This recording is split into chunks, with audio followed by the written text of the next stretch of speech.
Je tape 25 puissance 8 là-dessus, je trouve ça.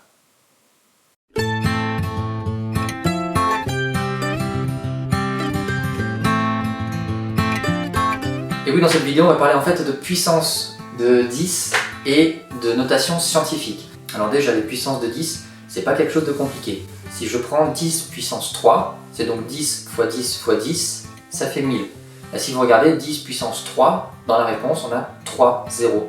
Si je fais 10 puissance 6, ça me donne 1 million. J'ai 6 zéros dans 1 million. Ça, c'est pour les puissances de 10 positives. Maintenant, si vous regardez la taille d'un atome sur Internet, vous allez trouver sur ce genre de réponse 10 puissance moins 10 mètres. Qu'est-ce que ça veut dire? Là, cette fois-ci, les puissances négatives, ce ne sera pas un nombre grand, ce sera un nombre petit. Par exemple, 10 puissance moins 3, c'est 0,001. Là encore, 10 puissance moins 3 et j'ai 3 zéros.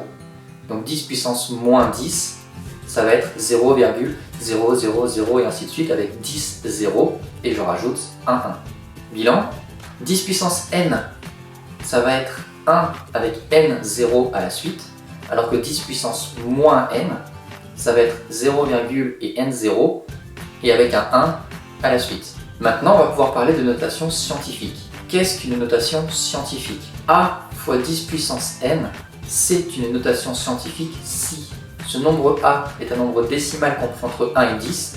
1, on le prend, mais 10, non. Il ne faut pas qu'on arrive à 10 ou plus.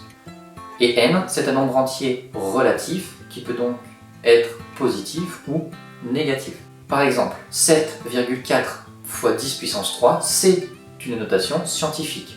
Ce deuxième exemple, là, ce n'est pas une notation scientifique parce que 19 dépasse 10. Et enfin 9,9 fois 10 puissance moins 4, là on est dans une notation scientifique. 9,9 c'est bien compris entre 1 et 10, et j'ai bien une puissance de 10 avec un nombre relatif.